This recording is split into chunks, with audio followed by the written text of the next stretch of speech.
ನಮಸ್ತೆ Karnataka. Welcome to state affairs Kannada YouTube channel. ಕನ್ನಡದಲ್ಲಿ ಪರಿಶೀಲಿತ ವಿದ್ಯಮಾನಗಳ ಡಿಸ್ಕಷನ್ ಬಗ್ಗೆ ಎಲ್ಲರಿಗೂ ವೆಲ್ಕಮ್. ಇವತ್ತು ದಿನಾಂಕ 20 ಏಪ್ರಿಲ್ 2024. ನೀವು ಏನಾದರೂ PA police constable, police sub inspector, Karnataka administrative services, STA, FDA, village accountant plus ಯಾವುದೇ ತರ ಮೆನಿ ಮೋರ್ ಎಕ್ಸಾಮ್ಸ್ ಗಳನ್ನ ಏನಾದರೂ ಪ್ರಿಪರೇಷನ್ ಮಾಡ್ತಿದ್ರೆ, ಇದು ನಮ್ಮ ಡೈಲಿ ಕರೆಂಟ್ ಅಫೇರ್ಸ್ ವಿಡಿಯೋ ನಿಮಗೆ ಹೆಲ್ಪ್ ಆಗುತ್ತೆ. ನೀವೇನಾದ್ರೂ ನಮ್ಮ ಯೂಟ್ಯೂಬ್ ಚಾನಲ್ಗೆ ಸಬ್ಸ್ಕ್ರೈಬ್ ಮಾಡಿಲ್ಲ ಅಂದ್ರೆ ಪ್ಲೀಸ್ ಸಬ್ಸ್ಕ್ರೈಬ್ ಮಾಡಿ ಅಂತ ಹೇಳ್ತಾ ಇವತ್ತಿನ ನಮ್ಮ ಕರೆಂಟ್ ಅಫೇರ್ಸ್ ಬಗ್ಗೆ ಡಿಸ್ಕಷನ್ ಮಾಡ್ತೀವಿ. ನೋಡೋಣ ಗೆಳೆಯರೇ, ಇವತ್ತಿನ ಟಾಪಿಕ್ಸ್ ಗಳ ಬಗ್ಗೆ: ವಿಶ್ವ ಏಕರಕ್ತನ ದಿನವನ್ನ ಯಾವಾಗ ಆಚರಿಸಲಾಗುತ್ತದೆ? ಭಾರತದ ಮೊದಲ ಉಪಗ್ರಹದ ಹೆಸರು ಏನು? ನೌಕಾಪಡೆ 26ನೇ ಮುಖ್ಯಸ್ಥರಾಗಿ ಯಾರು ನೇಮಕಗೊಂಡಿದ್ದಾರೆ? ಲತಾ ದೀನಾನಾಥ್ ಮಂಗೇಶ್ಕರ್ ಪ್ರಶಸ್ತಿಯನ್ನು ಯಾರು ತಮ್ಮ ಮುಡಿಗೇರಿಸಿಕೊಂಡಿದ್ದಾರೆ? ಟೈಮ್ ಮ್ಯಾಗಝಿನ್ 2024ರ ಅತ್ಯಂತ ಪ್ರಭಾವ ವ್ಯಕ್ತಿಗಳ ಪಟ್ಟಿಯಲ್ಲಿ ಭಾರತೀಯರು ಯಾರ್ಯಾರು ಸೇರ್ಪಡೆಯಾಗಿದ್ದಾರೆ? World press photo of the year 2024 ಯಾರಿಗೆ ದೊರೆತಿದೆ? H5N1 ವೈರಸ್ ಯಾಕೆ ಸುದ್ದಿಯಲ್ಲಿದೆ? ಒಲಿಂಪಿಕ್ಸ್ ಗೇಮ್ಸ್ ಯಾಕೆ ಸುದ್ದಿಯಲ್ಲಿದೆ? ಬುಲೆಟ್ ರೈಲು ಯಾಕೆ ಸುದ್ದಿಯಲ್ಲಿದೆ ಎಂಬುದನ್ನ ನೋಡೋಣ. ಒನ್ ಲೈನ್ ಲಾಸ್ಟ್ ಗೆ 5-6 question one liner important one liner ಆಗಿ ಮಾಡಿರ್ತೀನಿ. ತುಂಬಾ ವಿಡಿಯೋಸ್ ದೊಡ್ಡದಾಗುತ್ತೆ. ಲಾಸ್ಟ್ ಗೆ 4-5 ಎಂದು ಒನ್ ಲೈನರ್ ಇರುತ್ತೆ ಅಂತ ಹೇಳಿ. ನೋಡೋಣ ಗೆಳೆಯರು, ಮೊದಲನೇದು ವಿಶ್ವ ಎಕರತ್ತಿನ ದಿನವನ್ನ ಯಾವಾಗ ಆಚರಿಸಲಾಗುತ್ತದೆ? 18 ಏಪ್ರಿಲ್, 19 ಏಪ್ರಿಲ್, 20 ಏಪ್ರಿಲ್, 21 ಏಪ್ರಿಲ್. ಸರಿಯಾದ ಉತ್ತರ ಗೆಳೆಯರೆ 19 ಏಪ್ರಿಲ್ ಅಂದು ವಿಶ್ವಾದ್ಯಂತ ವಿಕೃತ್ತಿನ ದಿನವನ್ನು ಆಚರಿಸಲಾಗುತ್ತದೆ. ಮೆದುಳನ್ನು ಹೊರತುಪಡಿಸಿ ಯಕೃತ್ವ ದೇಹದ ಎರಡನೇ ಅತಿ ದೊಡ್ಡ ಮತ್ತು ಸಂಕೀರ್ಣ ಅಂಗವಾಗಿದೆ. ಇದು ನಮ್ಮ ದೇಹದ ಜೀರ್ಣಾಂಗ ವ್ಯವಸ್ಥೆಯಲ್ಲಿ ಪ್ರಮುಖ ಪಾತ್ರವನ್ನು ವಹಿಸುತ್ತದೆ. ಔಷಧಿ ಸೇರಿದಂತೆ ನೀವು ತಿನ್ನುವ ಅಥವಾ ಕುಡಿಯುವ ಎಲ್ಲವೂ ಯಕೃತ್ತಿನ ಮೂಲಕ ಹಾದು ಹೋಗುತ್ತದೆ. ಇವು ಯಕೃತ್ತು ಇಲ್ಲದೆ ಬದುಕಲು ಸಾಧ್ಯವಲ್ಲ. ಇದು ಒಂದು ಅಂಗವಾಗಿದ್ದು ನೀವು ಅದನ್ನು ಚೆನ್ನಾಗಿ ನೋಡಿಕೊಳ್ಳೋದ್ರಿಂದ ಸುಲಭವಾಗಿ ಹಾನಿಗೊಳಗಾಗಬಹುದು. ಯಕೃತ್ತಿನ ಕಾಯಿಲೆಯು ಸಾಮಾನ್ಯವಾಗಿ ಯಾವುದೇ ಸ್ಪಷ್ಟ ಚಿಹ್ನೆ ಅಥವಾ ರೋಗ ಲಕ್ಷಣಗಳು ಉಂಟು ಮಾಡಿದ್ರು ಈ ಹಂತದಲ್ಲಿ ನೋಡಿ ಹೆಪಟೈಟಿಸ್ ಅಂತ ಏನು ಕರೆದು ನೀನು ಹೆಪಟೈಟಿಸ್ ಬಗ್ಗೆ ಡಿಸ್ಕಷನ್ ಮಾಡಿದಿಲ್ಲ. ಅದು also cause the liver. That is also related to hepatitis A, B, C, D ಅಂತ ಅದು ಟೈಪ್ಸ್ ಗಳಿದ್ರು. ಅದು ಆಲ್ಸೋ ರಿಲೇಟೆಡ್ ಟು ಕಾಸ್. ಏನಾಗುತ್ತೆ, ಲಕ್ಷಣಗಳ ಒಂದು ಸಂಭವನೀಯ ಲಕ್ಷಣಗಳಿಂದ ಹಸಿವು ಕಡಿಮೆ ಆಗುತ್ತದೆ, ತೂಕ ಇಳಿಯುತ್ತದೆ ಮತ್ತು ಕಾಮಾಲೆಯೂ ಉಂಟಾಗುತ್ತದೆ. ಇದರಿಂದ ಮಾನವನ ದೇಹದಲ್ಲಿ ರೋಗಗಳು ಬಂದು ಅವನ ಆರೋಗ್ಯ ಕೆಟ್ಟು ಹೋಗುತ್ತೆ. ಅದಕ್ಕೋಸ್ಕರ ವಿಶ್ವದ ಯಕೃತ್ತಿನ ದಿನವನ್ನ ವಿಶ್ವ ಆರೋಗ್ಯ ಸಂಸ್ಥೆಯು 19 ಏಪ್ರಿಲ್ ರಂದು ಆಚರಿಸಲು ಮಾಡಿತು. ಈ ವರ್ಷದ ಥೀಮ್ ಘೋಷವಾಕ್ಯ ಏನೆಂದ್ರೆ keep your liver healthy and disease free. ನಿಮ್ಮ ಯಕೃತ್ವವನ್ನ ಆರೋಗ್ಯದಿಂದ ಇಡಿರಿ ಮತ್ತು ರೋಗದಿಂದ ಮುಕ್ತವಾಗಿರಿ ಎಂಬುದು ಈ ವರ್ಷದ ಘೋಷಣೆ ವಾಕ್ಯವಾಗಿದೆ. ನೀವು ಯಕೃತ್ವದ ಸಂಕೀರ್ಣ ಕಾರ್ಯಗಳು ಏನಪ್ಪಾ ಅಂದ್ರೆ ಕೊಲೆಸ್ಟ್ರಾಲ್ ಮಟ್ಟವನ್ನ ನಿಯಂತ್ರಿಸುವುದು.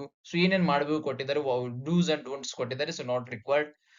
ನಮ್ಗೇನು ವಿಶ್ವದ ಯಕೃತ್ ದಿನ ಯಾವ ತಾರೀಕು ಮತ್ತು ಅದರ ಥೀಮ್ ಇಷ್ಟು ಇಂಪಾರ್ಟೆಂಟ್. ಅದನ್ನ ಯಾರು ಡಿಸೈಡ್ ಮಾಡಿದ್ರು? World health Organisation taken a decision to celebrate World Liver Day on 19th April and this year theme, that is World Liver 2020 is theme keep your liver healthy and disease free. ಮುಂದೆ ಹೋಗೋಣ ಗೆಳೆಯರೆ. India's first satellite was named after. ಭಾರತದ ಮೊದಲ ಉಪಗ್ರಹದ ಹೆಸರೇನು?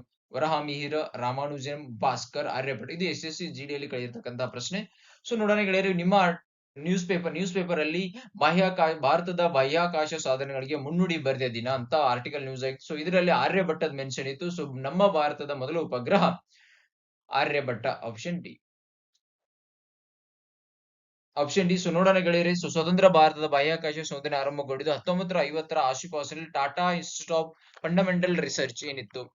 ಸ್ಥಾಪನೆಗೊಂಡ ಬಾಹ್ಯಾಕಾಶ ವಿಕಿರಣಗಳ ಅಧ್ಯಯನಕ್ಕೆ ಅವಶ್ಯವಿರುವ ಉಪಕರಣಗಳ ನಿರ್ಮಾಣ, ಅವುಗಳ ಪರೀಕ್ಷೆಗೆ ಹೊಸ ಅಧ್ಯಾಯ ಪ್ರಾರಂಭವಾಯಿತು. ಅದಕ್ಕೆ ಸಂಬಂಧಿತ ಪ್ರಯೋಗಗಳನ್ನು ವಿಶ್ವವಿದ್ಯಾಲಯ ಹುಟ್ಟುಹಾಕಬಲ್ಲ.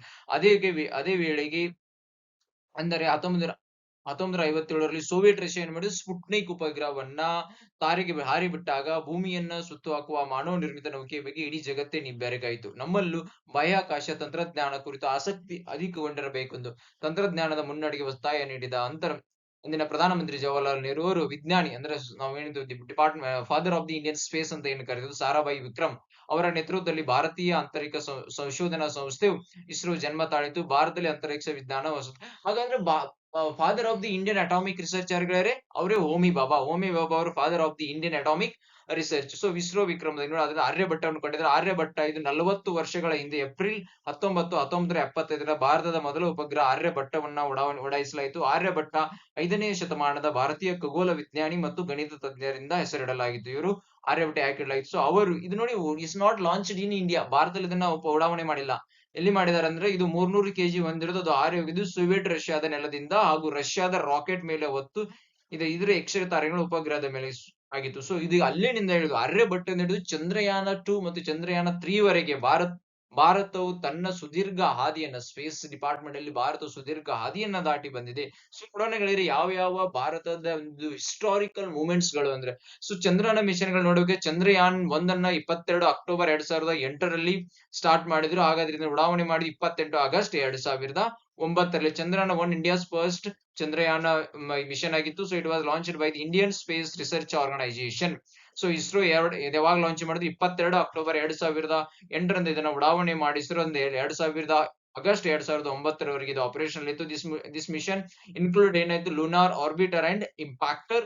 The mission was major boost in India space programme as India's reached and developed India researched and developed its own technology in orbiter to explore the moon. The vehicle was successfully inserted into lunar orbit on 8th November 2008. So Chandrayaan 2, so it's a failed mission, just a failed mission. So 22 July 2019ರಂದು orbiter functional, the landed crashed into moon surface due to loss of control.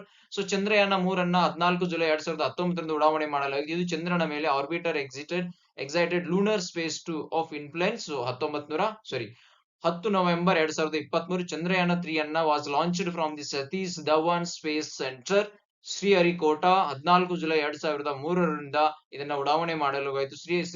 Satish Dhawan space centre ದಿಂದ ಇದನ್ನು ಉಡಾವಣೆ ಮಾಡಗೊಳಿಸಲಾಯಿತು. The main scientific objective, ಮುಖ್ಯ ವೈಜ್ಞಾನಿಕ ಉದ್ದೇಶವೇನೆಂದರೆ demonstrate end capability safe landing and roving in the lunar service. Chandrayaan 3 successfully landed on moon on July 23 August 2023. ಸೊ ಇಲ್ಲಿವರೆಗೆ ಪ್ರಶ್ನೆ ಒಂದು ಕಾಂಪಿಟೇಟಿವ್ ಎಕ್ಸಾಮ್ ಪ್ರಶ್ನೆನ ಸ್ಪರ್ಧಾತ್ಮಕ ಪರೀಕ್ಷೆಯಲ್ಲಿ ಕೇಳಿದ್ರೆ, ಸೊ ಚಂದ್ರಯಾನ ಮಿಷನ್ ಲ್ಯಾಂಡ್ ಆದಂತ ತಾರೀಖ್ ಯಾವುದು ಅಂತ, ಅದು 23 August 2023 for technology demonstration experiment. Vikram lander was conducted and population module of Chandrayaan 3 was moved from the orbit around the moon at an orbit around the earth. So solar mission ಆಗಿ ಇಲ್ಲಿ Aditya L1 ಅಂದ್ರೆ Aditya Lagrange point 1. So 2 September 2023ರಿಂದ ಉಡಾವಣೆ ಮಾಡಲಾಯಿತು. First Indian observation class mission to study the solar corona using the solar coronagraphy and also chromosphere using near UV instrument. X-ray spectroscopic instrumental will provide the flare spectacle with the in situ payload observers the solar events during this passage from the sun to earth. So 6 January 2024 Aditya L1 spacecraft, India's first solar mission, successfully entered into the final orbit ಅಂದ್ರೆ ಸೂರ್ಯನ ಕಕ್ಷೆಯಲ್ಲಿ ಯಾವಾಗ enter ಆಯ್ತು ಅಂದ್ರೆ ಅದು 6 ಜನವರಿ 2024ರಲ್ಲಿ. So 1.15 kilometre from the ಪೃಥ್ವಿಯಿಂದ ಸೂರ್ಯ ಎಷ್ಟು ಕಿಲೋಮೀಟರ್ ದೂರದ 1.5 ಮಿಲಿಯನ್ ಕಿಲೋಮೀಟರ್ ದೂರವಿದೆ. So interplanetary Mars orbiter mission. So ನೋಡಿ ಎಕ್ಸ್ಪೆಕ್ಟೆಡ್ ಪ್ಲಾನ್ ಮಿಷನ್ ಗಳು ಇಲ್ಲಿವರೆಗೆ ಮಾಡಿದ್ವಿ. ಸೊ ಇನ್ ಮುಂದೆ ಬರುವ ಇಸ್ರೋದ ಮಿಷನ್ ಗಳು ಯಾವ ಅಂದ್ರೆ ನಾಸಾ ಮತ್ತು ಯುನೈಟೆಡ್ ಸ್ಟೇಟ್ಸ್ ಆಫ್ ಅಮೆರಿಕ ಮತ್ತು ಇಂಡಿಯಾ ಸೇರಿ ನಾಸಾ, ಇಸ್ರೋ. ಎನ್ ಅಂದ್ರೆ ನಾಸಾ, ಐ ಅಂದ್ರೆ ಇಸ್ರೋ, ಎಸ್ ಅಂದ್ರೆ ಸಿಂಥೆಟಿಕ್, ಎ ಅಂದ್ರೆ ಅಪರ್ಚರ್, ಆರ್ ಅಂದ್ರೆ ರಡಾರ್. ನಿಸಾರ್ನ ವಿಸ್ತೃತ ರೂಪ NASA, ISRO, synthetic, aperture, radar is a joint project between United States of America, that is NASA, and ISRO to co-develop and launch the dual frequency synthetic aperture radar satellite to be used for remote sensing. It is notable for being the first dual band radar image satelliting. So ಅದಾದ್ಮೇಲೆ ಸ್ಪೇಡೆಕ್ಸ್ ಇದು ಯಾವಾಗ launch ಮಾಡ್ತಿದ್ದಾರೆ ಇದನ್ನ 2023. So space ಡಾಕೆಟಿಂಗ್ experiment SpaDeX R ಇದರ ವಿಸ್ತೃತ ರೂಪ space docking experiment is a twin spacecraft mission being developed by the ISRO to mature the technology related to orbit rendezvous docking formation flying with a scope of application in a human spacecraft in a space satellite. So ಅದಾದ್ಮೇಲೆ Gaganyaan mission late ಅಂದ್ರೆ ಈ ವರ್ಷದ ಕೊನೆಯ ಭಾಗದಲ್ಲಿ ಇದನ್ನ launch ಮಾಡ್ತಾರೆ. Test to flight. So Gaganyaan is an Indian crewed orbital research. ನೋಡಿ Indian crewed orbital spacecraft and jointly made by Indian Space Research Organization and Hindustan Aeronautics Limited. ಇಬ್ರು ಸೇರಿ Gaganyaan 1 only is not developed by ISRO, it's jointly developed by ನಮ್ಮ ಭಾರತದ ಇಸ್ರೋ ಮತ್ತು Hindustan Aeronautics Limited, indebted to the basis of Indian human spacecraft program. Gaganyaan ಇದು ಭಾರತದ ಮಾನವ space flight program ಆಗಲಿ. The spacecraft is being designed to carry 3 people and a planned upgraded version will be equipped with a rendezvous and docking capability. So ಅದಾದ್ಮೇಲೆ Gaganyaan 2 mid 2025ರ ಮಧ್ಯದಲ್ಲಿ ಇದನ್ನ ಉಡಾವಣೆಗೊಳಿಸಬಹುದು. Test flight, second of 2 flight tests prior to the inaugural crewed mission. So Venus orbiter mission. So it is time ಇನ್ನು decide ಆಗಿಲ್ಲ. Is called Venus orbiter mission ಗೆ ನಾವು ಶುಕ್ರಯಾನ ಅಂತ ಕರಿತೀವಿ. So Venus orbiter, the Indian Venus orbiter mission is planned orbiter Venus by the Indian research space organization, Indian Space Research Organization, to study the atmosphere of Venus. So Mars Orbiter Mission 2, MOM 2. So MOM 1 ಅನ್ನು already ನೋಡಿದ್ವಿ, ಅವಾಗ launch ಮಾಡಿದೆ. That is only interplanetary mission from ISRO. So Mars Orbiter Mission 2 is also called as Mangalyaan 2, is India's second interplanetary mission planned for launch to Mars Indian Space Research Organization. So Gaganyaan 3 again 2023 craved spacecraft.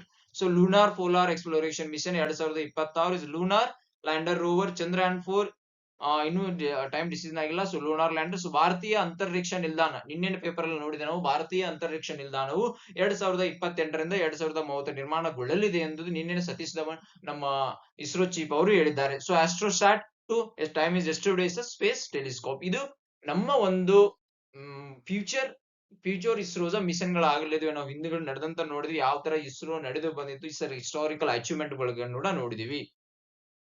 So April 2024 ನೌಕಾಪಡೆಯ 26ನೇ ಮುಖ್ಯಸ್ಥರಾಗಿ ನೇಮಕಗೊಂಡರು. Sir ಈ ತರ ಪ್ರಶ್ನೆ ಬಂದಿದೆ ನೋಡಿ, 26ನೇ ಮುಖ್ಯಸ್ಥರ SSC GD question ಇದು.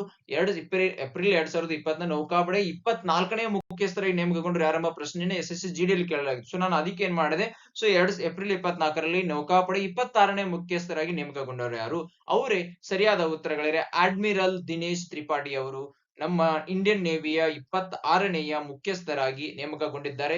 ಹಾಗಾದ್ರೆ 25ನೇಯ ಮುಖ್ಯಸ್ಥರು ಯಾರು, ಅಡ್ಮಿರಲ್ ಆರ್ ಹರಿಕುಮಾರ್. 24ನೇಯ ಮುಖ್ಯಸ್ಥರು ಅಡ್ಮಿರಲ್ ಕರಂಬೀರ್ ಸಿಂಗ್. 23ನೇಯ ಮುಖ್ಯಸ್ಥರು ಅಡ್ಮಿರಲ್ ಸುನಿಲ್ ಲಂಬಾ.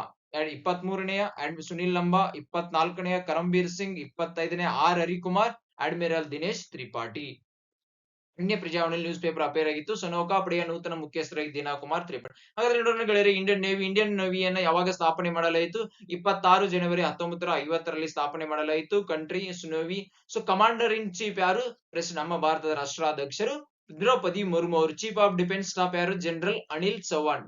CDS ಯಾರು, ಜನರಲ್ ಅನಿಲ್ ಚೌಹಾಣ್. ಈಗ ಔಟ್ ಗೋಯಿಂಗ್ ರಿಟೈರ್ಡ್ ಅಂದ್ರೆ chief of naval staff, that is admiral R Ravikar. And upcoming chief of naval staff, that is admiral Dinesh K Tripathi. So ರ್ಯಾಂಕ್ ಗಳನ್ನ ನೋಡ್ಬೇಕಂದ್ರೆ ಗೆಳೆಯರೆ, so admiral is top, is chief of the Indian navy. Second ಬಂದ್ಬಿಟ್ಟು vice admiral. Third ಬಂದ್ಬಿಟ್ಟು real admiral. Commodores, so captain, commander again, ಲಿeutenant captain, lieutenant commander, lieutenant. So real admiral ಆದ್ಮೇಲೆ ಕಮಾಂಡೋರ್ is a position, then after captain again commander, LG commander, lieutenant, sub lieutenant, midshipman. These are the ranks, topmost ranks in the Indian Navy. So ಇದು ಶಂ ನೋಮ್ ನರಣ is a motto of the Congress. So ಈ ವರ್ಷ ನಮ್ಮ ಭಾರತ ಸರ್ಕಾರ, ಕೇಂದ್ರ ಸರ್ಕಾರವು ಭಾರತದ ಒಂದು ನೌಕಾಪಡೆಯ ಧ್ವಜವನ್ನ ಚೇಂಜ್ ಮಾಡಿ, ಪ್ರಿವಿಯಸ್ಲಿ ಅದರ ಧ್ವಜವೇನಿತ್ತು ಅಂದ್ರೆ ಬ್ರಿಟಿಷರ ಒಂದು ಸಂಕೇತವಾಗಿ ಧ್ವಜ ಇತ್ತು, ಅದನ್ನ ರಿಮೂವ್ ಮಾಡಿ ನಮ್ಮ ಭಾರತದ Indian navy, father of the Indian navy ಅಂತಾನ ಕರಿತೀವಿ, ಛತ್ರಪತಿ ಶಿವಾಜಿ ಮಹಾರಾಜ್ ಅವರ ಸ್ಮರಣಾರ್ಥಿ ಅವರ ಲಾಂಛನ ಇಲ್ಲಿ ಆಡ್ ಮಾಡಿ ಭಾರತದ ನೌಕಾಪಡೆಯ ಒಂದು ಆ ಧ್ವಜವನ್ನ ಚೇಂಜ್ ಮಾಡಲಾಗಿದೆ, ನೆನಪಿನಲ್ಲಿಡಿರಿ. ಸೊ ಏಪ್ರಿಲ್ 2024 ಲತಾ ದೀನನಾಥ್ ಮಂಗೇಶ್ಕರ್ ಪ್ರಶಸ್ತಿಯನ್ನು ಯಾರಿಗೆ ಒಲಿದು ಬಂದಿದೆ, ರಾಮನಾಥ್ ಕೋವಿಂದ್, ಅಮಿತಾಬ್ ಬಚ್ಚನ್, ಸೋನು ನಿಗಮ್, ನರೇಂದ್ರ ಮೋದಿ. ಸೊ ಸರಿಯಾದ ಉತ್ತರಗಳಿವೆ. ಆಪ್ಷನ್ ಬಿ ಅಮಿತಾಬ್ ಬಚ್ಚನ್ ಅವರಿಗೆ ಈ ಪ್ರಶಸ್ತಿಯನ್ನು ನೀಡಲಾಗಿದೆ. ಸೊ ಅಮಿತಾಬ್ ಬಚ್ಚನ್ ಮಂಗೇಶ್ಕರ್ ಅವರ ಪ್ರಶಸ್ತಿ, ಬಾಲಿವುಡ್ ನ ಬಿಗ್ ಬಿ ಅಂತೆ ಕರೆಯುವ ಅಮಿತಾಬ್ ಬಚ್ಚನ್ ಅವರಿಗೆ 2024ನೇ ಸಾಲಿನ ಲತಾ ದೀನನಾಥ್ ಮಂಗೇಶ್ಕರ್ ಪ್ರಶಸ್ತಿ ಒಲಿದು ಬಂದಿದೆ. ಏಪ್ರಿಲ್ 24ರಂದು ಅವರಿಗೆ ಈ ಪ್ರಶಸ್ತಿ ಪ್ರದಾನ ಮಾಡಿ ಗೌರವಿಸಲಾಗುತ್ತದೆ. ಖ್ಯಾತ ಗಾಯಕಿ ಲತಾ ಮಂಗೇಶ್ಕರ್ ನಿಧನರಾದ ಫೆಬ್ರವರಿ 6ರಂದು ಮಂಗೇಶ್ಕರ್ ಕುಟುಂಬ ಮತ್ತು trust, Mangeshkar family and Mangesh trust ಜಂಟಿಯಾಗಿ ಈ ಪ್ರಶಸ್ತಿ. ಲತಾ ಮಂಗೇಶ್ಕರ್ ತಂದೆ ದೀನಾನಾಥ್ ಮಂಗೇಶ್ಕರ್ ರಂಗಭೂಮಿ ಮತ್ತು ಸಂಗೀತ ಕಲಾವಿದರಾಗಿದ್ದರು. ಅವರ ಸ್ಮರಣಾರ್ಥ ಪ್ರತಿ ವರ್ಷ ಏಪ್ರಿಲ್ 24ರಂದು ಈ ಪ್ರಶಸ್ತಿ ವಿವಿಧ ಕ್ಷೇತ್ರಗಳಲ್ಲಿ ತಮ್ಮ ಸಾಧನೆ ಮೂಲಕ ಭಾರತೀಯ ಸಂಸ್ಕೃತಿ ಮತ್ತು ಭಾರತೀಯ ಸಮಾಜದ ಮೇಲೆ ಪ್ರಭಾವ ನೋಡಿ, ಭಾರತೀಯ ಸಂಸ್ಕೃತಿ qualification to be get awarded, that is ಭಾರತೀಯ ಸಂಸ್ಕೃತಿ ಮತ್ತು ಭಾರತೀಯ ಸಮಾಜದ ಮೇಲೆ ಪ್ರಭಾವ ಬೀರಿದವರನ್ನ ಮತ್ತು ಅವರ ಸಮಾಜಕ್ಕೆ ನೀಡಿರುವ ಕೊಡುಗೆಯನ್ನ ಪರಿಗಣಿಸಿ ಈ ಪುರಸ್ಕಾರ ನೀಡಲಾಗುತ್ತದೆ. ಸೊ 2023ರಲ್ಲಿ ನಮ್ಮ ಪ್ರಧಾನಮಂತ್ರಿಯಾದ ನರೇಂದ್ರ ಮೋದಿ ಅವರು 2023ರಲ್ಲಿ ಲತಾ ಮಂಗೇಶ್ಕರ್ ಅವರ ತಂಗಿ ಸಹೋದರಿಯಾದ ಆಶಾ ಭೋಸ್ಲೆ ಅವರಿಗೆ ಈ ಪ್ರಶಸ್ತಿ ನೀಡಲಾಗಿತ್ತು. So what is Lata Dinanath Mangeshkar ಬಗ್ಗೆ ಮಾತನಾಡಬೇಕೆಂದ್ರೆ, ಲತಾ ದೀನಾ ಮಂಗೇಶ್ಕರ್ ಅವಾರ್ಡ್ ಅನ್ನ ಯಾರು ಮಾಡಿದ್ದಾರೆ, ಲತಾ ಮಂಗೇಶ್ಕರ್ ಅವರ family and in the name of singer Trust memory and honor of the legendary singer Lata Mangeshkar, who had passed away as the age of 92 22 February 2022. The award will be given every year to only one individual who has path breaking up ಭಾರತೀಯ ಸಂಸ್ಕೃತಿ ಮತ್ತು ಭಾರತದ ಸಮಾಜದ ಮೇಲೆ ಪ್ರಭಾವ ಬೀರಿರ್ತಕ್ಕಂತಹ ವ್ಯಕ್ತಿಗಳಿಗೆ ಈ ಒಂದು ಅವಾರ್ಡ್ ಪ್ರಶಸ್ತಿಯನ್ನು ನೀಡಲಾಗುತ್ತದೆ. ಯಾರು ನೀಡುತ್ತಾರೆ?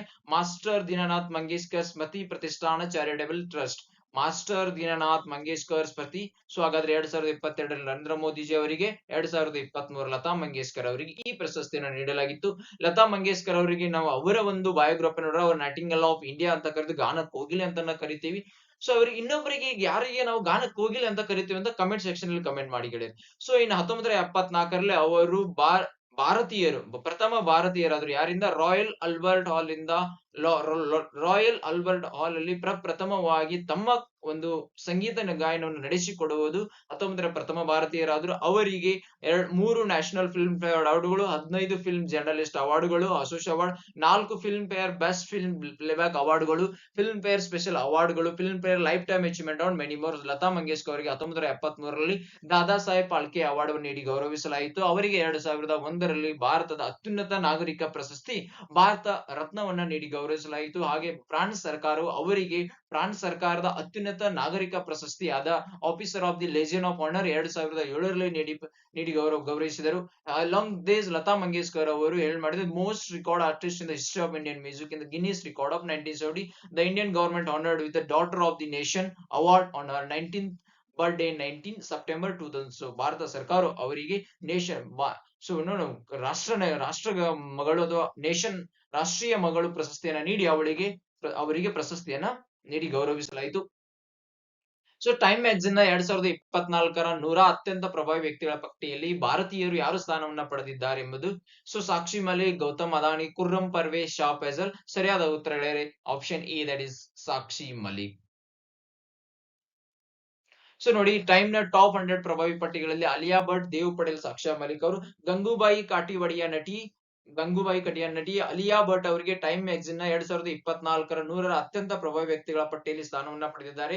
ಹಾಗೆ ನಟ ದೇವ್ ಪಟೇಲ್ ಮತ್ತು ಕುಸ್ತಿನ್ ಚಾಂಪಿಯನ್ ಸಾಕ್ಷಿ ಮಲಿಕ್ ಅವರು ಕೂಡ ಪಡೆದಿದ್ದಾರೆ. ಸೊ ಮೈಕ್ರೋಸಾಫ್ಟ್ ನ ಸಿಇಒ ಸತ್ಯ ನಾಡೆಲ್ಲಾ, ಜಿಗರ್ ಶಾ, LUV ಖಗೋಳಶಾಸ್ತ್ರ ಮತ್ತು ಭೌತಶಾಸ್ತ್ರ ಪ್ರೊಫೆಸರ್ ಆದಂತ ಪ್ರಿಯವಂದ ನಟರಾಜನ್ ಮತ್ತು ಭಾರತೀಯ ಮೂಲದ ಹೋಟೆಲ್ ಉದ್ಯಮಿ ಅಸ್ಮಾ ಖಾನ್ ಅವರು ಪಟ್ಟಿಯಲ್ಲಿ ಇತರ ಭಾರತೀಯರು ಸೇರಿದ್ದಾರೆ. ಸೊ ಹಾರ್ಟ್ ಆಫ್ ಸ್ಟೋನ್ ನಲ್ಲಿ ಅಲಿಯಾ ಅವರ ನಿರ್ದೇಶನದ ನಿರ್ಮಾಪಕ, ಸಾಹಿತ್ಯರ ಅಸಾಧಾರಣ ಪ್ರತಿಭೆ, ಮಂಕಿ ಮ್ಯಾನ್ ನಿರ್ದೇಶಕ ದೇವ್ ಪಟೇಲ್. ಸೊ ನೋಡಿದ್ದಾರೆ. So Time magazine so world press photo of the year 2024 ಸ್ಪರ್ಧೆಯನ್ನ ಗೆದ್ದ ಚಿತ್ರವನ್ನ ಏನೆಂದು ಹೆಸರಿಸಲಾಗಿದೆ? The Palestine women embrace the body of her niece. So ವ್ಯಾಲಿಮ್ ಬೆಬೇನಾ, the two walls war is personal. So Reuters Muhammad Salim ಅವರಿಗೆ world press photo ಯಾರಿಗೆ ದೊರೆತಿದೆ ಹೇಳಿದ್ರೆ ರೈಸ್ಟರ್ ನ ಮೊಹಮ್ಮದ್ ಸಲೀಂ ಅವರಿಗೆ. ಸೊ ರೈಸ್ಟರ್ ನ ಸುದ್ದಿ ಸಂಸ್ಥೆಯ ಫೋಟೋಗ್ರಾಫರ್ ಮೊಹಮ್ಮದ್ ಸಲೀಂ ತೆಗೆದಿರೋ photo world press photo foundation ಯಾರು ನೋಡಿದ್ರು? ಫೋಟೋ ಡಚ್ ಅಲ್ಲಿ ನಿರ್ಮಿತಗೊಂಡಿರ್ತಕ್ಕ ಡಚ್ ಅವರು ಒಂದು ಸ್ಥಾಪನೆ ಮಾಡಿರ್ತಕ್ಕಂತಹ photo world fresh photo foundation ಕೂಡ ಮಾಡುವ 2024ನೇ ಸಾಲಿ world fresh photo of the year ಪ್ರಶಸ್ತಿಯು ಮೊಹಮ್ಮದ್ ಸಲೀಂ ಅವರಿಗೆ ದೊರಕಿದೆ. ಸೊ ನೆದರ್ಲ್ಯಾಂಡ್ ಮೂಲದ ವರ್ಲ್ಡ್ ಫ್ರೆಶ್ ಫೋಟೋ ಫೌಂಡೇಶನ್ ಕೂಡ ಮಾಡುವ ನೋಡಿ, ನೆದರ್ಲ್ಯಾಂಡ್ ಮೂಲದ ವರ್ಲ್ಡ್ ಫ್ರೆಶ್ ಫೋಟೋ ಫೌಂಡೇಶನ್ ಯಾರು ಕೊಡ್ತಾರೆ? World fresh photo of the year ಯಾರು ಕೊಡ್ತಾರೆ ಅಂದ್ರೆ ಅವರೇ ಫ್ರೆಶ್ ಫೋಟೋ ಫೌಂಡೇಶನ್. ಸೊ ಅದು ಎಲ್ಲಿರೋದು? ನೆದರ್ಲ್ಯಾಂಡ್ ಅಲ್ಲಿ ಇರ್ತಕ್ಕಂಥದ್ದು. ಪ್ರತಿಷ್ಠಿತ world fresh photo of the year ಪ್ರಶಸ್ತಿಗೆ ರೈಸ್ಟರ್ ನ ಫೋಟೋಗ್ರಾಫರ್ ಮೊಹಮ್ಮದ್ ಸಲೀಂ ಆಯ್ಕೆಗೊಂಡಿದ್ದಾರೆ. ಗಾಜಾ ಪಟ್ಟಿಯಲ್ಲಿ 5 ವರ್ಷದ ಮಗುವಿನ ಮೃತದೇಹವನ್ನ ಪ್ಯಾಲೆಸ್ತೀನ್ ಮಹಿಳೆಯರು ತಬ್ಬಿ ಹಿಡಿದಿರುವ ಚಿತ್ರಕ್ಕಾಗಿ 2024ರ ಸಾಲಿನ ಈ ಪ್ರತಿಷ್ಠಿತ ಪುರಸ್ಕಾರಕ್ಕೆ ಮೊಹಮ್ಮದ್ ಸಲೀಂ ಅವರು ಆಯ್ಕೆಯಾಗಿದ್ದಾರೆ. ದಕ್ಷಿಣ ಗಾಜಾದ ಖಾನ್ ಯೂನಿಸ್ ನಗರದಲ್ಲಿ ನಾಸೆರ್ ಆಸ್ಪತ್ರೆಯಲ್ಲಿ 2023 ಅಕ್ಟೋಬರ್ 17ರಂದು ಈ ಫೋಟೋವನ್ನು ತೆಗೆಯಲಾಗಿದೆ. ಪ್ಯಾಲೆಸ್ತೀನಿಯರ ಪ್ರದೇಶದ ಮೇಲೆ ಇಸ್ರೇಲ್ ನಡೆಸಿದ ಬಾಂಬ್ ದಾಳಿಯಲ್ಲಿ ಮೃತಪಟ್ಟವರಾಗಿ ಅವರ ಕುಟುಂಬ ಆಸ್ಪತ್ರೆ ಸೇವಾಗಾರರು ಹುಡುಕುತ್ತಿರುವ ಸಂದರ್ಭ 36 ವರ್ಷದ ಇನಾಸ್ ಅಬು ಮಾಮರ್ ಎಂಬ ಪ್ಯಾಲೆಸ್ಟೈನ್ ಮಹಿಳೆ ಬಟ್ಟೆಯಲ್ಲಿ ಸುತ್ತಿರುವ ತನ್ನ ಸಹೋದರ ಪುತ್ರಿಯರ ಮೃತದೇಹವನ್ನ ಕೈಯಲ್ಲಿ ಹಿಡಿದುಕೊಂಡು ದುಃಖಿಸಿದ ಫೋಟೋ ಇದಾಗಿದೆ. ಸೊ 2024ರ ಸಾಲಿನ ಪ್ರಶಸ್ತಿಯನ್ನು ಘೋಷಿಸಿದ ವರ್ಲ್ಡ್ ಫ್ರೆಶ್ ಫೋಟೋ ಫೌಂಡೇಶನ್ ಯುದ್ಧ ವಲಯದ ವರದಿ ಮಾಡುವಾಗ ಪತ್ರಕರ್ತರು. ಸೊ ನೋಡೋಣ ಗೆಳೆಯರೆ, ಹಾಗಾದ್ರೆ ನೋಡಿ, ವರ್ಷದ world press photo story of the year ವ್ಯಾಲಿಮ್ ಬಬೇನ್ ಅವರಿಗೆ ಸಿಕ್ಕಿದೆ. World press photo long term project award the two walls world press photo open format war is personal long term project the ಎಲ್ಲ. ಸೊ 2023ರಲ್ಲಿ world press photo of the year ಯಾರಿಗೆ ಸಿಕ್ಕಿತ್ತು? Ambedkar breaker ಯಾವ್ದು ಇದನ್ನಾಗಿತ್ತು? ಕ್ಯಾಮ್ಲೂಪ್ಸ್ residential school ಅಲ್ಲಿ ತೆಗೆದಿರತಕ್ಕಂತ photo ಆಗಿತ್ತು. So 2023ರಲ್ಲಿ Evgeniy Maloletka Mariupol hospital air ಸ್ಟ್ರೈಕ್ ನಲ್ಲಿ ತೆಗೆದ ಚಿತ್ರ ಇದಾಗಿತ್ತು. ಚಿತ್ರಕ್ಕೆ ಅವರಿಗೆ ದೊರೆತಿದ್ದರು. ಸೊ 2024ರಲ್ಲಿ Mohammed Salim from Gaza, Israel invasion of the Gaza strip. So first bullet train in India will be connect. ಇದು previous year question paper. So ಅದಕ್ಕೆ ಭಾರತದಲ್ಲಿ ಮೊದಲ ಬುಲೆಟ್ ಟ್ರೈನ್ ಅನ್ನು ಯಾವ ರಾಜ್ಯದಿಂದ ರಾಜ್ಯಕ್ಕೆ ಸಂಪರ್ಕಿಸುತ್ತದೆ? ಅಹಮದಾಬಾದ್ ಮತ್ತು ಮುಂಬೈ, ಮಹಾರಾಷ್ಟ್ರ. ಗುಜರಾತ್ನ ಅಹಮದಾಬಾದ್ ಮತ್ತು ಮಹಾರಾಷ್ಟ್ರದ ಮುಂಬೈ, ಗುಜರಾತ್ನ ಅಹಮದಾಬಾದ್ ಮತ್ತು ಉತ್ತರ ಪ್ರದೇಶದ ಆಗ್ರಾ. ರಾಷ್ಟ್ರದ ರಾಜಧಾನಿ ದೆಹಲಿ, ಮಹಾರಾಷ್ಟ್ರದ ರಾಜಧಾನಿ ಮುಂಬೈಯಿಂದ, ರಾಷ್ಟ್ರದ ರಾಜಧಾನಿ ದೆಹಲಿ, ಗುಜರಾತ್ ನಲ್ಲಿರ್ತಕ್ಕಂಥ ಅಹಮದಾಬಾದ್. ಸೊ ನೋಡಿ, ಸದ್ದಿಲ್ಲದೆ ದೇಶಿ ಬುಲೆಟ್ ರೈಲ್ವೆ ಪ್ಲಾನ್ ಅಂತ. So now it's become official that India is going to build its own bullet train. So ಗಂಟೆಗೆ 250 ಕಿಲೋಮೀಟರ್ ಓಡುವ ಬುಲೆಟ್. ನೆನಪಿನಲ್ಲಿ ಸ್ಪೀಡ್ ಎಕ್ಸಾಮ್ ಅಲ್ಲಿ ಕೇಳ್ತಾರೆ. Please keep remember. ಗಂಟೆಗೆ 250 ಕಿಲೋಮೀಟರ್ ವೇಗದಲ್ಲಿ, ಗಂಟೆಗೆ 250 ಕಿಲೋಮೀಟರ್ ವೇಗದಲ್ಲಿ ಓಡುವ ಬುಲೆಟ್ ರೈಲಿಗೆ ಚೆನ್ನೈನಲ್ಲಿ ವಿನ್ಯಾಸ. ಎಲ್ಲಿ ವಿನ್ಯಾಸ ಮಾಡ್ತಿದ್ದಾರೆ? ಹೀಗೂ ಕೇಳ್ಬೋದು. ಗಂಟೆಗೆ 250 ಕಿಲೋಮೀಟರ್ ವೇಗದಲ್ಲಿ ಓಡುವ ಬುಲೆಟ್ ರೈಲನ್ನ ಎಲ್ಲಿ ವಿನ್ಯಾಸ ಮಾಡಲಾಗುತ್ತಿದೆ? ಅದು ಚೆನ್ನೈನಲ್ಲಿ. ಸೊ ಇದು ಈಗಾಗಲೇ ಪ್ರಗತಿಯ ಬುಲೆಟ್ ರೈಲ್ ಅಲ್ಲ, ಸ್ವದೇಶಿ ಬುಲೆಟ್ ರೈಲು. ವಂದೇ ಭಾರತ್ ಮಾದರಿಯ ಬುಲೆಟ್ ರೈಲು. ವಂದೇ ಭಾರತ್ ಗರಿಷ್ಠ ಸಾಮರ್ಥ್ಯ ಎಷ್ಟಿದೆ? 220 ಕಿಲೋಮೀಟರ್ ಫರ್ ಅವರ್ ಇದ್ದರೆ, ಬುಲೆಟ್ ರೈಲ್ ನ ಗರಿಷ್ಠ ಸಾಮರ್ಥ್ಯ 250 ಕಿಲೋಮೀಟರ್ ಫರ್ ಅವರ್ ಇದೆ. ಚೆನ್ನೈನಲ್ಲಿ ಇಂಟಿಗ್ರಲ್ ಕೋಚ್ ಫ್ಯಾಕ್ಟರಿಯಲ್ಲಿ ಮೇಲುಸ್ತ ರೈಲು ವಿನ್ಯಾಸ ಆಗ್ತಿದೆ. ಈ ಕಾಮಗಾರಿ ನಡೆಯುತ್ತಿರುವುದು ಅಹಮದಾಬಾದ್ ಮುಂಬೈ ಬುಲೆಟ್ ರೈಲಿಗೆ ಜಪಾನ್ ತಂತ್ರಜ್ಞಾನ ಒದಗಿಸಿದ ಚೆನ್ನೈನಲ್ಲಿ ಭಾರತದ ತಂತ್ರಜ್ಞಾನ ಬಳಸಿ 250 ಕಿಲೋಮೀಟರ್ ವೇಗದ ರೈಲು ವಿನ್ಯಾಸವು ಪ್ರಗತಿಯಲ್ಲಿದೆ. So H5N1 virus is related to which of the following? ಇದು ಕ್ಷಯ ರೋಗದ ಅಂದ್ರೆ ಟ್ಯೂಬರ್ಕ್ಯುಲೋಸ್, TB, ಹಂದಿ ಜ್ವರ, that swine flu, avian influenza, that is ಹಕ್ಕಿ ಜ್ವರ, ಚಿಕನ್ ಪಾಕ್ಸ್. ಯಾವ ರೋಗಕ್ಕೆ ಸಂಬಂಧಿಸಿದೆ ಅಥವಾ ಯಾವುದಕ್ಕೆ ಸಂಬಂಧಿಸಿದೆ ಎಂಬ ಪ್ರಶ್ನೆ ಕೇಳಿದ. This also previous 2019 previous year question paper. So ನೋಡಿ, ಮನುಷ್ಯರಲ್ಲಿ ಹೆಚ್ಚುತ್ತಿರುವ ಹಕ್ಕಿ ಜ್ವರ ಪ್ರಕರಣ ವಿಶ್ವ ಆರೋಗ್ಯ ಸಂಸ್ಥೆಯು ಎಚ್ಚರಿಕೆಯನ್ನ ನೀಡಿದೆ. ಸೊ ಸರಿಯಾದ ಉತ್ತರ H5N1. ಇದು ಹಕ್ಕಿ ಜ್ವರಕ್ಕೆ ಸಂಬಂಧಿಸಿ. ಇದಕ್ಕೆ ನಾವು ಏವಿಯನ್ ಇನ್ಫ್ಲೂಯೆನ್ಸಾ ಅಂತ ಕರಿತೀವಿ ಇಂಗ್ಲಿಷ್ ನಲ್ಲಿ. ಮಾನವರು ಸೇರಿದಂತೆ ಹೊಸ ವರ್ಗಗಳಿಗೆ H5N1 ಹಕ್ಕಿ ಜ್ವರದ ಕ್ಷಿಪ್ರವಾಗಿ ಹರಡುತ್ತಿರುವ ಬಗ್ಗೆ ಗುರುವಾರ ತೀವ್ರ ವ್ಯಕ್ತಪಡಿಸಿದ ವಿಶ್ವ ಆರೋಗ್ಯ ಸಂಸ್ಥೆ, ಇದು ಮಾನವರಿಗೆ ಅತಿ ದೊಡ್ಡ ಮಾರಕವಾಗಿದೆ. ಸೊ ಒಟ್ಟು ವಿಶ್ವದಾದ್ಯಂತ 463 ಸಾವಿಗಿದೆ. ನೋಡೋಣ H1N1. So avian influenza is a bird flu also called as is a viral infection. is a virus infection that can infect not only birds, ಪಕ್ಷಿಗಳಿಗೆ ಮಾತ್ರವಲ್ಲದೆ ಮಾನವರಿಗೆ ಮತ್ತು ಇತರ ಪ್ರಾಣಿಗಳಲ್ಲಿ ಕೊಡುವ ಹರಡುವ ರೋಗ ಇದಾಗಿದೆ. ಸೊ ಇದನ್ನ ಏನಾಗುತ್ತದೆ, ಮೊದಲು ಏನಾಗ್ತಾ ಇತ್ತು, ಇದು only restricted to birds, but ನಾವು it's H5 now is most common form of bird flu. It's a deadly to birds and can easily ಇದು ತುಂಬಾ ಪಕ್ಷಿಗಳಿಗೆ ಇದು ಮಾರಣಾಂಕವಾದ್ರೂ ಇದು ಕಾರಣ ನಂತರ ಸ್ವಲ್ಪ ದಿನ ನಂತರ easily affect to the humans and other animals that come in a contact with carriers. According to world health organisation ಅಂದ್ರೆ ವಿಶ್ವಸಂಸ್ಥೆಯ ಪ್ರಕಾರ H5N1 ಇದು 1996ರಲ್ಲಿ ಚೀನಾದಲ್ಲಿ ಪ್ರಥಮ ಬಾರಿಗೆ ಕಂಡು ಬಂದಿತ್ತು. ಸೊ ಇದನ್ನ ಪ್ರಪ್ರಥಮವಾಗಿ 1997 ಡಿಸ್ಕವರ್ಡ್ ಮಾಡಿ has killed nearly 60% of trusted source of those. Currently the virus is not known to spread. So ಭಾರತದಲ್ಲಿ H5N1 ಇದನ್ನ ಇದನ್ನ ಮಾಡಿದ್ದಾರೆ. ಸೊ ಪೂರ್ಣ ಇಲ್ಲ, ಭಾರತದಲ್ಲಿ ಇಲ್ಲ ಅಂತ 2020ರಲ್ಲಿ ಘೋಷಣೆ ಮಾಡಿದ್ರು. ಬಟ್ ಕಾರಣ ಅಂದ್ರೆ ಮತ್ತೆ ಇದು ಕಾಣಿಸಿಕೊಂಡಲ್ಲಿ ಈಗ ಇದೆ. ಸೊ ಬರ್ಡ್ ಫ್ಲೂ ನೋಡಿದೀವಿ, that is a symbol. So ನೋಡಿ, name of the place where the Olympic games is originate ಅಂದ್ರೆ ಒರಿಜಿನೇಟ್ ಪ್ರಥಮ ಬಾರಿಗೆ ಒಲಿಂಪಿಕ್ಸ್ ಕ್ರೀಡಾಕೂಟ ಹುಟ್ಟಿದ ಸ್ಥಳವನ್ನು ಹೆಸರಿಸರಿ. Latvia, Baghdad, Greece. This also previous year question. ಸರಿಯಾದ ಉತ್ತರ ಗ್ರೀಸ್ ನಲ್ಲಿ. ಯಾಕೆ ಅಂದ್ರೆ ಸಿನ್ ನದಿಯಲ್ಲಿ ಒಲಿಂಪಿಕ್ಸ್ ಉದ್ಘಾಟನೆ. ಸೊ 2024ರ ಬೇಸಿಗೆಯ ಒಲಿಂಪಿಕ್ಸ್ ನನ್ನು ಯಾವ ನದಿಯ ಮೇಲೆ ಉದ್ಘಾಟಿಸಲಾಗಿದೆ ಎಂಬ ಪ್ರಶ್ನೆಯನ್ನು ಕೇಳಿ ಬಂದರೆ ಅದು ಫ್ರಾನ್ಸ್ ರಾಷ್ಟ್ರದ ಸೀನ್ ನದಿಯಲ್ಲಿ. ರಮಣೀಯ ಕ್ಷಣಗಳಿಗೆ ಸಾಕ್ಷ್ಯವಿರುವ ಸೀನ್ ನದಿಯಲ್ಲಿ ಪ್ಯಾರಿಸ್ ಒಲಿಂಪಿಕ್ಸ್ ನ ಭವ್ಯ ಉದ್ಘಾಟನಾ ಸಮಾರಂಭವು ಸುಮಾರು 4 ಗಂಟೆ ಕಾಲ ನಡೆಯಲಿದೆ ಎಂದು ಸಂಘಟಕರು ಗುರುವಾರ ತಿಳಿಸಿದರು. ಒಟ್ಟು 205 ನಿಯೋಗಗಳು ಸೀನ್ ನದಿಯಲ್ಲಿ 84 ಹೆಚ್ಚು ದೋಣಿಗಳಲ್ಲಿ ಮೆರವಣಿಗೆ ನಡೆಸಲಿದೆ. ಸಮಾರಂಭವು ಪೂರ್ವದಿಂದ ಪಶ್ಚಿಮಕ್ಕೆ ನಿಧಾನವಾಗಿ ಚಲಿಸುತ್ತದೆ. ಪಾಂಟ್ ದಿ ಆಸ್ಟ್ರಲಿಸ್ ನಿಂದ ಪಾಂಟ್ ಡಿ ಎಲ್ಲಿವರೆಗೆ? ಪಾಂಟ್ ಡಿ ಆಸ್ಟ್ರಲಿಸ್ ನಿಂದ ಪಾಂಟ್ ಡಿ ವರೆಗೆ 6 ಕಿಲೋಮೀಟರ್ ಚಲಿಸುತ್ತದೆ. ಕ್ರೀಡಾಪಟುಗಳ ಮೆರವಣಿಗೆಗೆ ಮುಂಚಿತವಾಗಿ ಕಲಾತ್ಮಕ ಪ್ರದರ್ಶನದ ಸ್ಥಳೀಯ ಸಮಯ ಮಧ್ಯಾಹ್ನ 3:45 ಉದ್ಘಾಟನಾ ಸಮಾರಂಭವಾಗುತ್ತದೆ. ಇದೇನು ಇಂಪಾರ್ಟೆಂಟ್ ಅಲ್ಲ. ಸೊ ಪ್ರಾರಂಭ ಸ್ಟಾರ್ಟ್ ಆಗುವುದು ಹೋಸ್ಟ್ ಸೀನ್ ನದಿಯ ದೈತ್ಯ ತೆರೆದ ಸಮಾರಂಭದ ವೇದಿಕೆಯಾಗಿ ಪರಿವರ್ತಿಸಲಾಗುವುದು ಎಂದು ಪ್ಯಾರಿಸ್ ಕ್ರೀಡಾಕೂಟದ ನಿರ್ದೇಶಕಿ. ಸೊ ಪ್ಯಾರಿಸ್ ಕ್ರೀಡಾಕೂಟದ ಸಮಾರಂಭಗಳ ನಿರ್ದೇಶಕಿ ಮೇರಿ ಕ್ಯಾಥ್ರಿನ್ ಎಟೂರಿ ಗುರುವಾರ ತಿಳಿಸಿದ. ಹಾಗಾದ್ರೆ ಇದು ಎಂಡ್ ಆಗೋದಲ್ಲಿ ಸಮಾರಂಭದ ಅಂತಿಮ ಭಾಗವು ಐಫೆಲ್ ಟವರ್ ಎದುರು ಟೊಕಾಡೋ ಪ್ಲಾಜಾದಲ್ಲಿ ನಡೆಯುತ್ತದೆ. ಸೊ ಒನ್ ಲೈನರ್ ಗಳನ್ನ ನೋಡ್ಬೇಕಾದ್ರೆ last first country to get vaccine for meningitis that is Nigeria. Brand ambassador of space India that is Sanjana Gandhi ಅವರು ನೇಮಕಗೊಂಡಿದ್ದಾರೆ. Which country pass the world stricted anti smoking bill that is Britain. Madhavpur fair ಯಾವ ರಾಜ್ಯದಲ್ಲಿ ನಡೀತದೆ? ಗುಜರಾತ್. ಇದು one liner. So ಇಷ್ಟು ಹೇಳ್ತಾ ಇವತ್ತಿನ ನಮ್ಮ ಪ್ರಚಲಿತ ಘಟನೆಗಳ ವಿದ್ಯಮಾನಗಳನ್ನ ಡಿಸ್ಕಷನ್ ಇಲ್ಲಿಗೆ ಮುಗಿಸ್ತಾ ಇದೀವಿ.